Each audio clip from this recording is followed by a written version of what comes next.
지금 시편 97편의 기자는 여호와를 사랑하는 너희여 악을 미워하여라라고 간곡한 어조로 지금 10절에서 그렇게 명령하고 있습니다. 하나님이 다스리시는 것에 대해서 내가 기뻐하는 사람인지 아니면 두려워하는 사람인지는 내 마음속에 진짜 악을 미워하는지 미워하지 않는지에 따라서 결정이 됩니다. 어, 문제는 예수를 믿는 우리 안에 때로는 나도 모르게 섬뜩하리만큼 누군가로부터 악한 일을 당하고 어려운 일을 당할 때 막 복수심이 일어난다는 거죠.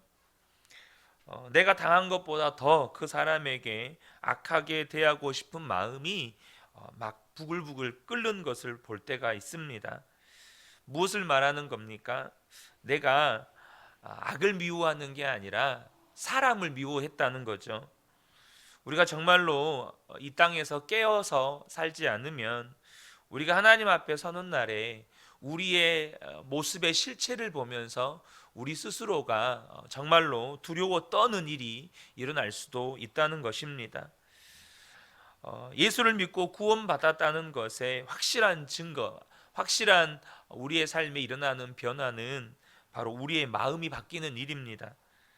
전에는 하지 말아야 할 것이 하고 싶었고 또 해야 할 것이 하기 싫었는데 예수를 믿고 난 다음부터는 악한 것이 미워지고 의롭게 사는 것이 좋아지는 겁니다. 하지 말아야 할 것은 하기 싫고 해야 되는 일은 하고 싶어지는 거죠. 왜 그렇게 바뀌는 것입니까? 내 마음에 왕이 바뀌었기 때문입니다. 내 마음에 주님이 왕이 되신 후로부터 주님이 싫어하는 게 싫어지고 주님이 좋아하시는 게 좋아지는 거죠. 우리가 날마다 그것을 확인하셔야 합니다. 여러분 넬슨 만델라 남아공 전 대통령을 잘 아시죠? 노벨 평화상까지 받으신 분이지 않습니까? 반인종 정책의 이 인권운동 최일선에 나서서 활동하시다가 투옥되어서 종신형을 선고받습니다. 그래서 27년 동안 투옥되면서 채석장에서 강제 노역을 하셨습니다. 그리고 풀려나서 남아공 흑인과 백인 전체를 통치하는 최초의 대통령이 되죠. 넬슨 만델라가 이 대통령 취임식 할 때 예전에도 한번 말씀드렸던 이야기인데요. 그렇게 자신들을 괴롭히던 간수를 간수 2명을 VIP로 초청을 했습니다. 그리고 자기가 대통령 연설을 하려고 이렇게 나설 때 그 앉아 있는 간수들에게 인사를 합니다. 함께 그 자리에 참여했던 미국의 빌 클린턴 대통령이 당신은 저 간수들이 밉지 않습니까? 이런 질문을 했습니다. 그러자 대통령 이 넬슨 만델라는 그랬었지요. 저도 그들이 굉장히 미웠습니다. 그런데 어느 날 채석장에서 돌을 깨는데 갑자기 그런 생각이 들었습니다. 내 마음과 정신 외에 모든 것을 저들이 빼앗아 가고 있다. 내게 남은 것은 내 마음과 정신뿐이다. 그런데 내 마음 속에 그 사람들을 미워하는 마음을 갖는다면 그들은 내 마음까지 빼앗아 가는 사람들이 되는 것이다. 그때부터 그들을 미워하지 않기로 결단을 했다는 것입니다. 그러자 빌 클린턴 대통령이 또 질문을 합니다. 아니 그때는 그렇다고 할지라도 당신이 추록할 때는 그들이 증오되지 않았습니까? 그러자 이 넬슨 만델라가 물론 그때도 그랬지요. 그러나 내가 추록한 다음에 내가 마음으로 그들을 미워하게 된다면 나는 여전히 내 마음은 감옥 속에 있는 것과 같게 되잖아. 그래서 나는 더 이상 그들을 미워하지 않기로 했습니다. 그리고 대통령 취임식 날 그들을 오히려 귀빈으로 초청을 한 겁니다. 여러분 어떻게 이런 일이 가능하죠? 그 다음에 그분이 이런 이야기를 합니다. 길고도 긴 감옥 생활 중에 하나님께 늘 감사를 했고 하늘을 보며 늘 감사하며 땅을 보며 감사하며 물을 마시며 감사하며 음식을 먹을 때도 감사했으며 강제 노역을 할 때도 감사했습니다. 여러분, 예수님이 마음의 왕이 되시면 이렇게 되는 겁니다. 주님이 내 마음을 바꾸시면 여러분, 우리가 그렇게 살고 싶어지는 겁니다. 여러분, 그 이전에는 여러분, 우리도 악을 즐거워하죠. 제가 이 말씀을 준비하면서 제가 초등학교 1학년 때 있었던 일이 생각이 났습니다. 무슨 일이냐면, 초등학교 1학년 때 제 친구가 청소를 하는데 청소를 안 하고 저를 자꾸 놀리는 겁니다. 너무 화가 났어요. 그래서 막 얘를 청소 시간에 잡으러 뛰어다녔는데 못 잡았어요. 그래서 제 안에 분이 막 올라오는 겁니다. 이 분이 해결이 안 되는 거예요. 그래서 학교가 끝나자마자 밖으로 냅다 뛰어갔습니다. 그리고 학교 모퉁이에 숨어 있었습니다. 그 친구가 나오기만을 기다린 거예요. 그리고 모퉁이에서 이렇게 빼꼼 내려다 보면서 그 친구가 이렇게 모퉁이를 돌아오는데 그 자리에서 그 친구를 덮친 겁니다. 그래서 그 친구는 아무런 방비도 없이 저한테 엄청 맞은 거예요. 이 아이가 이제 울지 않겠습니까? 선생님이 깜짝 놀라서 밖을 이렇게 창문 밖을 보는데 제가 이제 그 아이를 때리고 있는 겁니다. 그래서 둘 다 불려갔습니다. 그래서 자초지종을 듣고 이제 손을 든 거예요. 그래서 선생님이 화해를 하라고 하는데 그렇게 때렸는데도 제 안에 분이 안 풀리는 겁니다. 그래서 그 친구는 화해를 하고 용서를 미안하다고 하는데 저는 말 안 했습니다. 그래서 전 또 남았습니다. 저는 또 남아서 계속 벌섰습니다. 여러분, 우리 안에 이렇게 악을 좋아하는 마음이 있어요. 제가 저의 그 과거가 그랬다는 거죠. 여러분, 하나님을 믿는 건 우상 숭배하고는 다릅니다. 7절에 조각된 신상을 섬기는 자는 누구나 수치를 당할 것이며 헛된 우상을 자랑하는 자들도 부끄러움을 당할 것이다. 모든 신들아 주 앞에 엎드려라. 여러분, 우상 숭배와 하나님을 믿는 것과 여러분 무슨 차이가 있다고 생각하십니까? 여러분, 우상 숭배하는 사람들은 자신의 삶이 어떤가에 대해서 별로 관심이 없습니다. 자신의 삶이 거룩하고 순결한 것에 대해서 관심이 없어요. 그냥 그 신을 잘 섬기면 복을 받는 거예요. 근데 하나님은 그렇지 않습니다. 어느 목사님이 동남아의 어느 한 나라에 이렇게 가셨다가 아침에 호텔에서 일어나서 이렇게 창문 밖을 내다 보는데 사거리에 사당이 하나 있습니다. 그러니까 많은 사람들이 그 앞을 지나가면서 이렇게 경건하게 향을 피우더라는 것이죠. 이 나라 사람들은 굉장히 종교성이 강하다는 생각이 들었습니다. 그런데 어처구니 없게도 그렇게 사당에서 경건하게 절을 하던 사람들이 조금만 더 나아가서는 지나가는 관광객들에게 음란한 사진을 팔고 가짜 금시계를 팔고 매춘부를 소개하는 그런 일을 합니다. 여러분, 이것이 우상 숭배의 실체입니다. 그들은 자기가 섬기는 신들에게는 경건한 예를 다합니다. 그래서 만약 누가 그들의 어떤 사당을 훼손시키기라도 한다면 정말로 눈에 불을 켜고 달라드는 거죠. 하지만 그들 안에는 탐심이 있습니다. 그리고 그들이 섬기는 신은 그들의 탐심을 채워주는 신인 거예요. 우리가 이 새벽 예배를 드리고 삶의 현장으로 돌아가면서 여전히 우리 속에 악이 있다면, 여전히 은근히 죄를 사랑하고 악을 즐기고, 그렇다면 우리는 우상 숭배하는 사람들과 다를 바가 없는 것입니다. 본문에 하나님은 어떤 하나님이시라고 소개합니까? 8절에 주님이 공의로우심을 시온이 듣고 즐거워하며 유다의 딸들이 기뻐 외칩니다. 여러분, 우리가 왜 하나님을 믿습니까? 하나님은 공의로우신 하나님이시기 때문입니다. 여러분, 그 하나님을 즐거워할 수 있는 사람, 그러니까 공의의 하나님을 즐거워할 수 있는 사람은 악을 미워하는 사람입니다. 악을 즐기는 사람은 절대 공의의 하나님을 즐거워할 수 없습니다. 왜냐하면 이 공의의 하나님은 반드시 악을 심판하시거든요.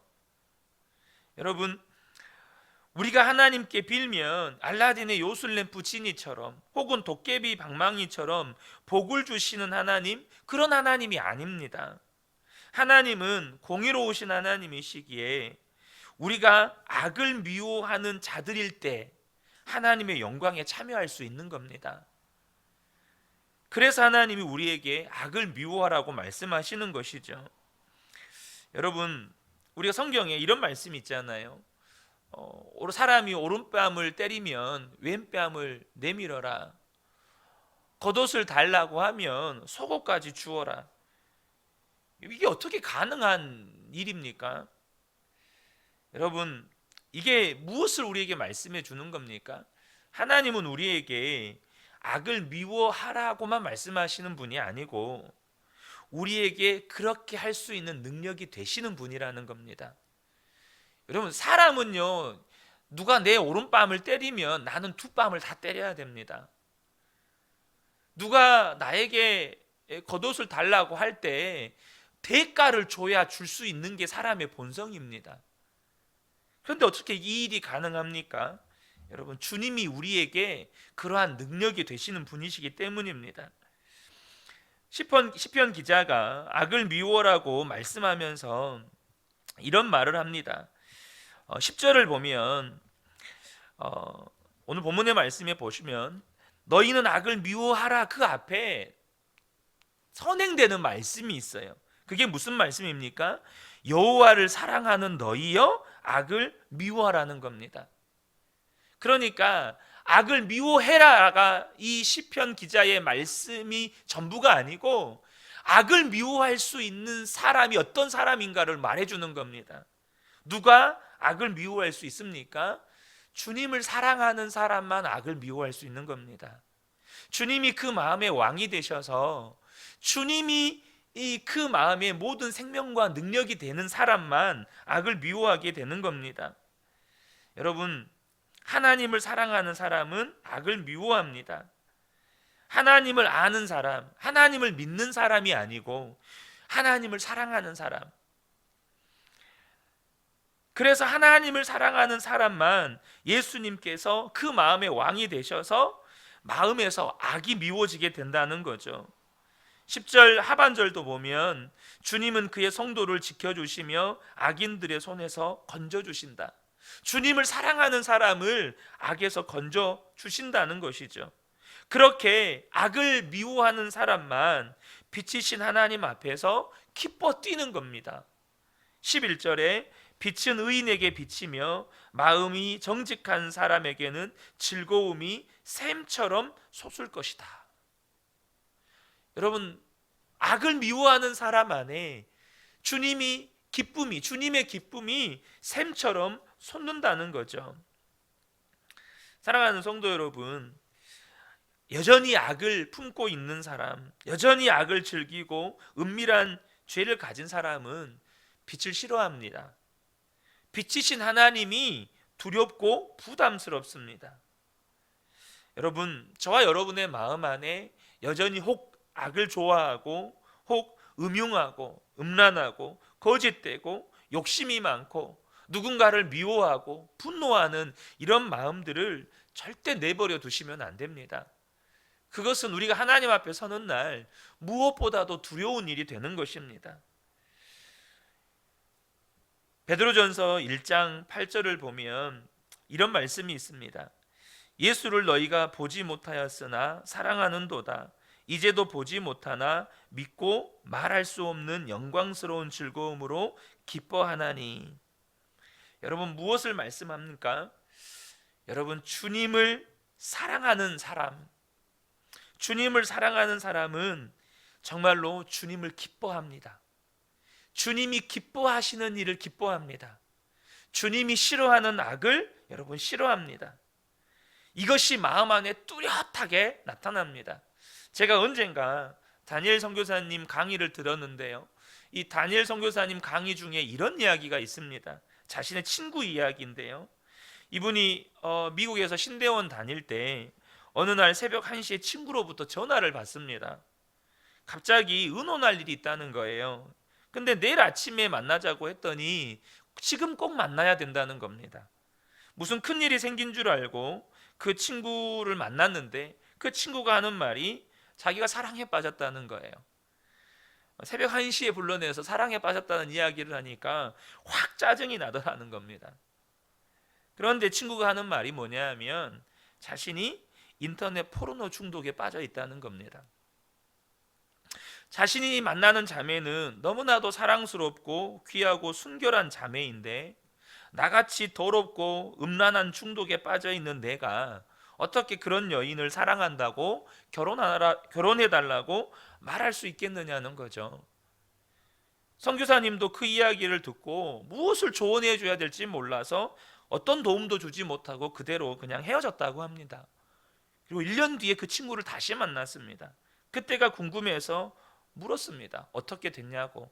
그러자 그 친구가 하는 말이 그거 없어졌어 그러더라는 겁니다. 여러분, 이 중독이 쉽게 끊어집니까? 이 시대에 얼마나 많은 청소년들이 게임 중독에서 헤어나오지를 못하나요? 이 중독이라고 하는 건 여러분 결코 쉽게 끊어지는 게 아닙니다. 그러면서 하는 이야기가 뭐냐 하면 자기가 존경하는 교수님을 찾아가서 자기 사정을 이야기했더니 이렇게 조언해 주시더라는 겁니다. 네가 그렇게 사랑하는 그 여인을 마음 다해서 사랑해봐라. 그 여인을 사랑할 수는 있지 않느냐. 그 여인에게 편지를 쓰고 돈을 모아 꽃다발과 선물도 사주고 노래를 만들어 연주도 해주고 마음을 다해서 그 여인을 사랑해보라는 겁니다. 그 교수님의 조언을 따라서 그 여인을 진심으로 사랑하게 되었더니 어느 순간 자신을 보니까 중독에서 떠나 있더라는 것입니다. 그 모든 죄가 끊어져 있었다는 것이죠.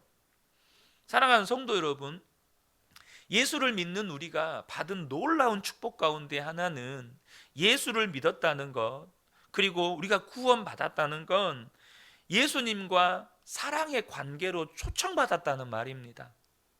여러분, 이게 얼마나 놀라운 축복입니까? 얼마나 놀라운 축복이에요. 여러분, 우리가 인생을 살면서 누군가를 사랑하게 된다는 것, 여러분 그건 축복입니다. 누군가를 사랑하게 된다는 게 축복이에요. 제가 정말 안타깝지만 사역을 하면서 그런 성도님들을 만나볼 때가 있습니다. 사람에 대해서 불신하는 거예요. 사람을 도대체 믿을 수가 없다는 거예요. 그러니까 누구를 신뢰하며 누구를 사랑할 수 있겠습니까? 인간 자체에 대한 불신을 가지시는 성도님을 만날 때도 있습니다. 여러분, 그런데요, 단지 사람과의 사랑의 관계가 아니라 여러분 하나님이신 만왕의 왕이신 예수님과 사랑의 관계로 초청받은 것이 예수 믿게 된 것입니다. 그 예수님과 깊은 사랑의 관계에 빠질 때 우리 안에 악을 끊어내는 힘이 생기는 겁니다. 이전에는 그렇게 좋아했던 악이, 그냥 좋아했다는 표현보다도 그냥 내 속에 악이 있는 걸 내가 그냥 즐겨요. 그냥 그것을 방치합니다. 누군가를 미워해도 그 미워하는 게 좋아요. 왜요? 그 사람이 나에게 미워할 짓을 했으니까 나는 그 사람을 미워하는 게 그냥 합당해요. 사랑하는 성도 여러분, 기억하셨으면 좋겠습니다. 악을 끊어내는 힘은 오직 하나님, 우리 주 예수님과 사랑의 관계에 빠지게 될 때만 나오는 겁니다. 그러면 내가 악을 끊어내려고 몸부림치지 않아도, 내가 누군가를 용서하려고, 혹은 내가 누군가를 사랑하려고, 또 내가 누군가에게 친절하려고, 내가 오늘은 이 사람에게 이렇게 악한 말 하지 않아야지 노력하지 않아도 주님과 사랑에 빠져 있으면 나도 모르게 악이 내 삶에서 떠나 있는 것을 발견하게 되는 겁니다. 이 새벽에 함께 예배하는 우리 모든 성도님들이 주님과 사랑의 관계, 예수님이 나의 왕 되시는 이 은혜가 정말로 이 세상의 어떤 것보다도 놀라운 은혜요 축복인 것을 깨닫게 되시기를 축복합니다. 그래서 주님과 그 깊은 사랑의 관계 속에서 나도 모르게 내 속에 들어와 있는 이 악이 나도 모르게 이제는 끊어져 있는 은혜를 누리게 되시기를 주님의 이름으로 축복합니다. 아멘.